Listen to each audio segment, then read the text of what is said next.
and credit where they can go out and establish a business. And a lot of them will start franchises. But one of the other reasons why entrepreneurship is booming right now is the impact of technology. Technology has made it incredibly easy for us to start businesses. 20, 30 years ago, well, 30, 40 years ago, a small business, the most advanced technology that they had for a small business was maybe a laptop or a desktop computer which wasn't connected to anything except for the printer, and a fax machine. Nowadays, in the palm of your hand, on your cell phone or a tablet, you can take credit cards, you can handle your books, you can have a website, you can buy things, you can sell things, you can run your entire business from a portable mobile device. Now, most people don't do that, but you could and you can. And in the future, that's even going to become more accelerated. Literally, for just an investment of a couple of $1,000s, you can create, you can buy all the technology that you need to run a modern office that's a pretty good sized business, and your technology investment's a couple of $1,000s. Never in history has it been as easy as it is now to create a business from a technology perspective. But we talked a little bit about some of the downsides, the risks of being an entrepreneur. One of the things that we touched on, I want to elaborate on a little bit more, ask you a question is, the concept of time. It takes a tremendous dedication of time. So if you're thinking about becoming an entrepreneur, I have a question for you. How committed are you? What does the word commitment mean to you? Let's face it, if you're going to have a successful business, you're going to have to put most, if not all, of your personal savings into the business to get it started. So you're taking a tremendous financial risk. And you're going to have to put a lot of time in to make it happen, especially if things don't go as well as you hope they will in the beginning. And so the question then becomes, on a Friday afternoon, it's 5 o'clock, and you get a call from a big client that wants you to immediately, right then and there, take care of a need that they have. But on the other hand, your son or your daughter has a soccer game or some sort of an event that they want to go to that you've committed to. On the one hand, your business needs the revenue, and on the other hand, your family needs your time. What do you do? To whom are you more committed? Well, that's a struggle. That kind of struggle is the kind of struggle that many entrepreneurs face on a regular basis. Where do you devote your time? Well, the reality is the family may very well not survive without your time, but maybe the business won't either. And maybe if the business doesn't survive because you're not putting in enough time, the family will suffer financially. So most entrepreneurs tend to balance the equation and tend to give more weight to the business. And that's just a tough question because it comes up almost constantly. And success is not one of those things that is assured when you start your own business. If it was, everybody would start their own business. Businesses, a certain percentage of them succeed remarkably. And another percentage fail quickly and fail confidently. And I say confidently because they failed. They simply are not generating enough money to make it worthwhile continuing. So when it's either a failure or a big success, you know what to do next. If it's a failure, you pick up the pieces and go do something else. Hopefully start another business. If it's a success, you leverage that into all your dreams and hopes and aspirations coming true. But what about that middle ground in between, the doldrums, the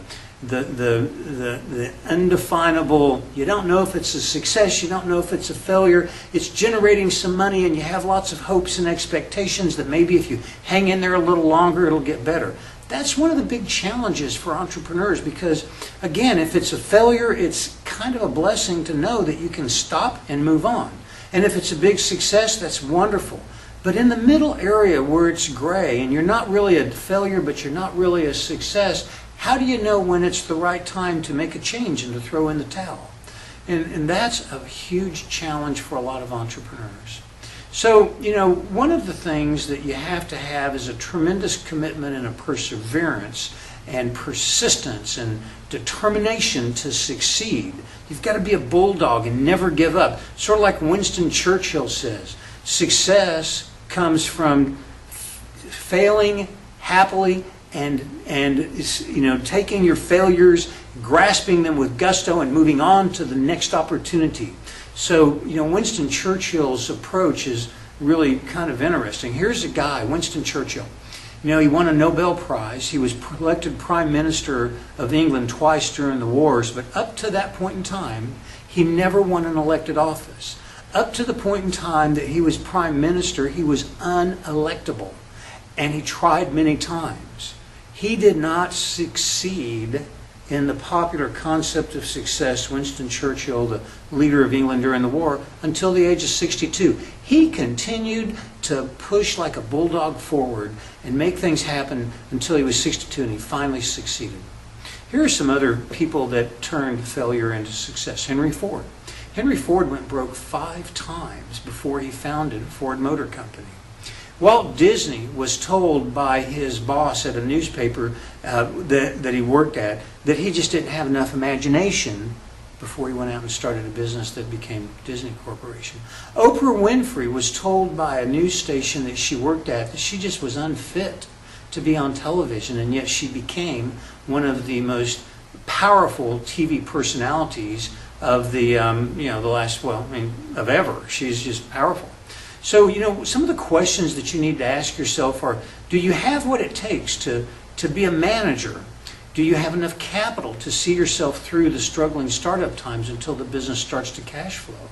At what point will the business cash flow cover the costs that it needs to sustain itself? What happens if you fail? What does that scenario look like? Or how are you going to take care of the debts that have accumulated? What about the shutdown costs? Who's going to be disappointed when you fail? Is it not just going to be your family, but a whole bunch of investors? Are you going to have people suing you? Will your investors stick with you? I mean, these are questions that you have to deal with as an entrepreneur. There's a lot of other people that have gone through this. I mean, all types of people. For Stephen King. Stephen King submitted his first novel, Carrie, to 30 different publishers, all of which rejected him. He was so despondent that he threw his novel in the trash. His wife fished it out and made him send it off again, and the next person he sent it to published it, and he became one of the most successful writers of all time, most certainly selling more books and making more money than almost any other writer ever, except for maybe J.K. Rowling, and she had her own problems. Starbucks. We think of today's Starbucks as an overnight success, but the reality is Starbucks was in existence from 1971 to 1987 before it got to 5 stores. It only had 1 store for all but the last year or year and a half of that time frame. Starbucks was not an overnight success until it had been around for about 16 years. So, there's a lot of things that are going to be difficult for you on your path to success in your entrepreneurial ventures, and without a doubt, you have to have a consistently positive, perseverant attitude. Now, one of the things that many entrepreneurs do have to deal with, and I'm not promoting this, I've been through these things myself, and so I know that they're tough, is bankruptcy. And one of the things that's wonderful about our country is we have some of the world's most lenient or aggressive, I'm not sure which way you want to go, bankruptcy laws. It's actually pretty easy to declare bankruptcy and start over again. And we're actually going to have a whole section later where we're going to talk about that. But I want to give you the perspective of some people that have gone through bankruptcy, so you'll know that these kinds of challenges that do happen, you're not in bad company. Abraham Lincoln, of course, his name is one of the icons of our nation, the political history that we have. His face adorns the penny and the $5 bill, and yet he was a failure in business.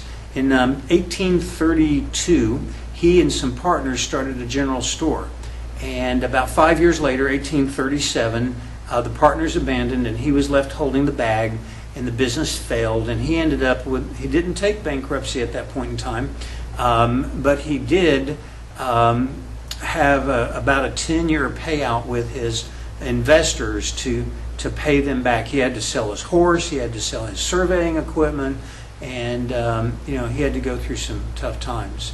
Walt Disney declared bankruptcy in 1923.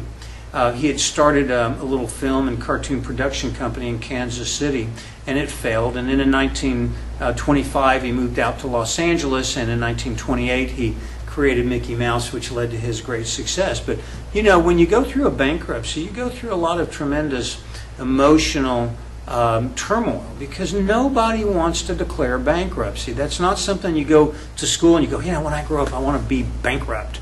That just doesn't happen. People don't want to be bankrupt.